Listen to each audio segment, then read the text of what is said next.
Hey Brent, I'm Edwin from Homeseeker.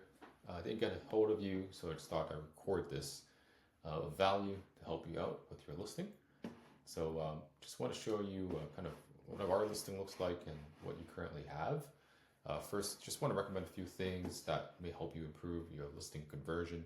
For example, first thing, your title here, I would definitely change it to something related to your amenities, similar to what we have here. We have a games room, we have a hot tub. For your property, there's there's a very nice fire pit. There's a private dock. There's a very modern living room. I believe there's some watercrafts that are in this page here. So you want to definitely showcase these elements, as these are what people are looking for when they're booking or choosing between different cottages. The next part here is I would really focus on the same type of idea. Is like, first of all, is this photo attractive? Because when we're looking through listings or when a guest is booking any type of reservation, what they're really doing is they're coming into here, they're typing the location, for example, a Loon Lake or wherever it is, and they're just looking through these first photos. So imagine you're seeing this photo compared to these ones, for example, like this one or this one. Like, this is a very attractive photo. I can see there's a fire pit, I can see a dock, a boat, there's a nice little beach, very clean, the lawns are very nice. This will basically attract me to click this listing and at least take a look at it. So the same idea applies here. I will find the most beautiful photo that you think will capture your guests. Usually it's the outside photo. So let's try to find you one here. You don't really have one. I would recommend that you take new photos, definitely for professional photos, because it really does help the situation, and bring that to the top. So that's the first thing we want to do with your listing is let's find a outdoor photo similar to something like this. Sometimes it's the living room like what we have here, but at least showcasing a very nice view. So it could be maybe this photo because you got a Muskoka room. People care about that. A nice deck and a nice view.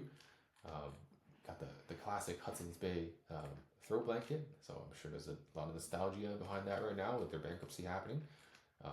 So what we want to do is really, even this one, I will showcase these photos first at the beginning of your listing. Next part is the next 4 photos. So we usually focus really heavily on the amenities. So you got a few that are right. You got this beautiful living room. You got the fire pit. I'll definitely bring in the watercrafts. So when I'm just scrolling through your listing, I can see all these things immediately without making additional moves. Next part is your description. It looks pretty good. But I would definitely now, Airbnb does allow you to add emojis and stuff like that. So you can see here that we first of all rewrite it in second person language, meaning when you're reading it, it feels like you're actually part of the property going through that experience. And also the emojis help guide the eye in terms of what information they're looking at. So these are a few things that we can do to improve this description. Finally is, I will say it's pricing. So I'm not sure, because right now your calendar is fully blocked. I'm not sure what your pricing's like, but we want to make sure the pricing is dynamic. Dynamic meaning not with not the smart pricing on Airbnb, but using technology like AirDNA. So this is what we use. Something called AirDNA. That look at this property is this one. Let me show you that while this loads. Let's go back to your listing. So the goal is to really make sure that the rates are fluctuating based on supply and demand. And we want to make sure that you're squeezing as much revenue as you can depending on the month and the day that you're getting paid properly. I do notice that you have a decent review, but definitely could be better. 4.8 and below. I mean, usually Airbnb doesn't really promote it for you. So we just want to take a look at what happened here. I see that there's Johnny here that was a little bitter about something about your property. You didn't respond to it. However, these are things that can be, I would say eliminated, but minimized by having the proper descriptions and the right conversations and communication with your guests to minimize these type of misunderstanding here.